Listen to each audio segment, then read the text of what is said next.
రాష్ట్ర వ్యాప్తంగా బెల్ట్ షాపుల దందా కొనసాగుతున్న నేపథ్యంలో బెల్ట్ షాపుల వ్యాపారులు 3 పువ్వులు 6 కాయలా కొనసాగుతున్నది. అయితే డిసెంబర్ 31 రోజున సూర్యాపేట జిల్లా గాంధీనగర్ సమీపంలో పెద్దమ్మ తల్లి టెంపుల్ వద్ద ఇరు వర్గాల మధ్య బెల్ట్ షాపుల నిర్వహిస్తున్న ఇరు వర్గాల మధ్య పెద్ద ఎత్తున గొడవ జరగడం జరిగింది. ఒకరిపై ఒకరు దాడి చేసుకున్నారు. అయితే ఈ దాడి నేపథ్యంలో కొందరికి తీవ్రంగా గాయాలైనట్టు తెలుస్తుంది. అదే విషయం మనం సూర్యాపేట రూరల్ ఎస్ఐ బాలనాయక్ గారిని అడిగి తెలుసుకుందాం. సార్ నమస్తే సార్. ఈ బెల్ట్ షాపుల గొడవ జరిగినట్టు తెలుస్తుంది, కేసులు కూడా కట్టినట్టు తెలుస్తుంది సార్. అసలు ఏ విధంగా జరిగింది సార్? అసలు దీని పరిస్థితి ఏ విధంగా? నమస్తే అండి. ఈ గాంధీనగర్ విలేజ్ దాటిన తర్వాత హైవే మీద ఈ బాలంల నాగమ్మ అండ్ జక్కలి రమేష్ వాళ్ళ కిరాణం షాప్స్ పక్కపక్కలో ఉన్నవి. ఇక రమేష్ వాళ్ళ షాప్స్కి ఎక్కువ మంది వస్తున్నారు, మా షాప్కి మీరు రానివ్వట్లేదనే ఉద్దేశంతో నైట్ గొడవైంది.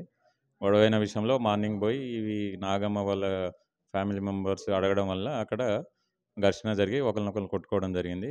ఇరువురు ఫిర్యాదు తీసుకొని ఇరువురి మీద కేసు కట్టడం జరిగింది. ఈరోజు ఒక కేసులో 7 మెంబర్స్ని రిమాండ్ పంపించడం జరిగింది. రిమైనింగ్ అక్కడ ఎటువంటి బెల్ట్ షాప్స్ రన్ కాకుండా చూస్తాము, వాళ్ళందరినీ ఎంఆర్ఓ ముందు బైండ్ ఓవర్ చేస్తాము. ఫ్యూచర్లో అక్కడ అట్లాంటివి ఏం జరగకుండా బెల్ట్ షాప్స్ రన్ కాకుండా చేయడం జరుగుతుంది. అంటే ఒకే కుటుంబం మీద కేసు నమోదైందా? ఇరువురు కుటుంబాల మీద కేసు నమోదు? ఇరు వర్గాలు ఇచ్చినారు కంప్లైంట్స్. 2 కేసులు రిజిస్ట్రేషన్ అయినాయి. 2 కేసులలో ఇన్వెస్టిగేషన్ కంప్లీట్ కాగానే 2 కేసులలో రిమాండ్ చేస్తాం. మీ రూరల్ పరిధిలో ఉన్నటువంటి ఎవరైతే బెల్ట్ నిర్వహిస్తున్నారో వాళ్ళకి మీరు ఏం హెచ్చరిక చేస్తున్నారు? ఇప్పుడు అందరూ ఎక్కడెక్కడైతే అన్ని విలేజ్లో ఎక్కడ ప్రాబ్లమేటిక్ ఉన్నదో అందరినీ పిలిపిస్తాము, నోటీసులు ఇచ్చి ఇక మీరు బిజినెస్ చేయొద్దు అని ఉద్దేశం చేసి వాళ్ళని ఎంఆర్ఓ గారి ముందు బైండ్ ఓవర్ చేయడం జరుగుతుంది. రూరల్ ఎస్ఐ గారు చెప్పేది ఒకటే ఏంటంటే, ఎక్కడైనా కూడా సూర్యాపేట రూరల్ పరిధిలో ఎక్కడైనా బెల్ట్ షాప్ నిర్వహిస్తే కఠిన చర్యలు తీసుకుంటామని చెప్తున్నారు.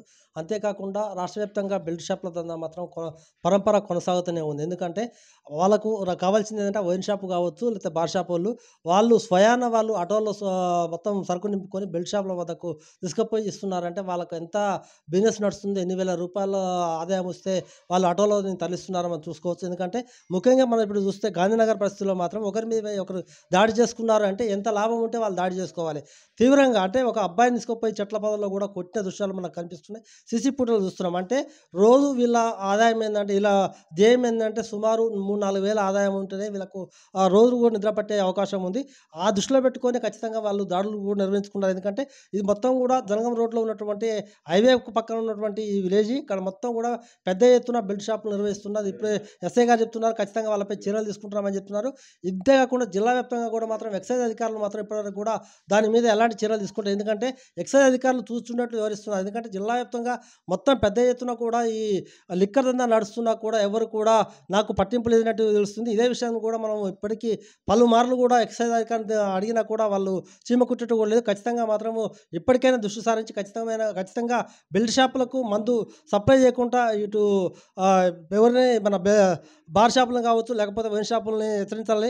అంతేకాదు ఎక్కడ కూడా బెల్ట్ షాపులు నిర్వహిస్తే కఠిన చర్యలు తీసుకుంటామని కూడా ఇప్పుడు జిల్లాధికారులు చెప్తున్నారు. ఖచ్చితంగా ఇది వాస్తవంగా బెల్ట్ షాపులు నిర్వహించకపోతే మాత్రం గ్రామంలో ప్రశాంత వాతావరణం కూడా నెలకొల్పవచ్చని కూడా మనం చెప్పొచ్చు.